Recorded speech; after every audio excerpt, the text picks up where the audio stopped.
Everyone welcome to study squad. I am Shivani Chauhan. इस video में हम लोग क्लास 8 इंग्लिश की बुक की पोएम हनी ड्यू की जो पोएम है on the grasshopper and the cricket, इसके क्वेश्चन आंसर्स देखेंगे। तो देखिए पहला क्वेश्चन है, डिस्कस विद योर पार्टनर, मतलब अपने फ्रेंड के साथ डिस्कस करिए the following definition of poem.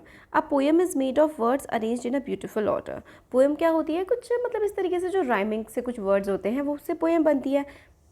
These words when read aloud with feeling have a music and a meaning of their own। तो अगर हम लोग जो पोएम होते हैं उसको हम लोग तेज से पढ़ते हैं तो उनके मतलब एक म्यूज़िक भी होता है और इन पोएम में चीज़ों का अलग अलग मीनिंग भी निकलता है। तो ये बात बिल्कुल सच है, very true. Poetry is different from prose. Prose होते हैं जो आपकी कहानियाँ होती हैं, पोएट्री उनसे अलग होती है because it arranges best words in a musical order. However, a poem being short, musical and interesting is easy to learn by heart and to remember for a longer period। तो जो poem होती है क्योंकि वो काफ़ी musical होती है, छोटी होती है, तो हम उसको बहुत ही लंबे समय तक याद भी रख सकते हैं और वो ईज़िली याद हो जाती है और उनका मतलब काफ़ी अच्छा मीनिंग निकलता है। नेक्स्ट क्वेश्चन नंबर 2 है, poetry of earth is not made of words, what is it made of as suggested in the poem. जो अर्थ की पोएट्री है यानी कि हमारी जो धरती की कविता है वो शब्दों की नहीं बनी हुई है, किसकी बनी हुई है?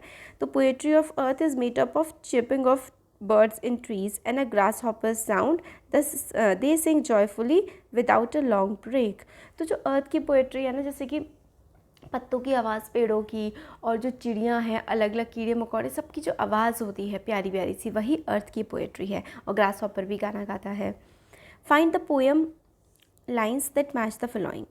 Grass hoppers happiness never come to an end. Grasshopper की खुशी कभी ख़त्म नहीं होती। तो he has never done with his delights, वो कभी दुखी नहीं होता, हमेशा खुश रहता है। The cricket song has a warmth that never decreases. Cricket का जो गाना होता है उसमें जो नमी हो, मतलब उसमें जो गर्माहट होती है वो कभी कम नहीं होती है।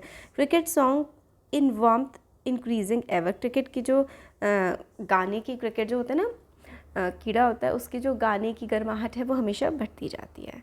क्वेश्चन 4 है, which word in stanza 2 is opposite in the meaning of the Frost. तो फ्रॉस्ट का ऑपोजिट क्या होता है? वार्मथ। फ्रॉस्ट होता है ठंड और वार्मथ होती है गर्मी। क्वेश्चन 5 है, the poetry of earth continues round the year through a circle of 2 seasons, mention each with its respective voice. तो देखिए 2 major season in a year are summer and winter. तो मेजर जो बड़े major season होता है तो गर्मी का होता है तो सर्दी का होता है। Both are rich in music. दोनों में धरती का, हमारी अर्थ का अपना अलग ही म्यूज़िक होता है। In summer the representative voice is that of the birds and the grasshoppers. In winter the cricket is the prime singer। तो विंटर में कौन गाना गाता है? विंटर में जो गाना गाता है वो है क्रिकेट। और समर में कौन गाता है? समर में बर्ड्स और ग्रासहॉपर्स। तो यही कुछ क्वेश्चंस थे इस पोएम के। अब जितनी भी पोएम्स है सबके क्वेश्चन आंसर्स हमारे कवर हो चुके हैं। वीडियो अच्छा लगा है तो ज़रूर इसको लाइक करिए, चैनल को सब्सक्राइब करिए और फ्रेंड्स के साथ शेयर करिए। Thank you.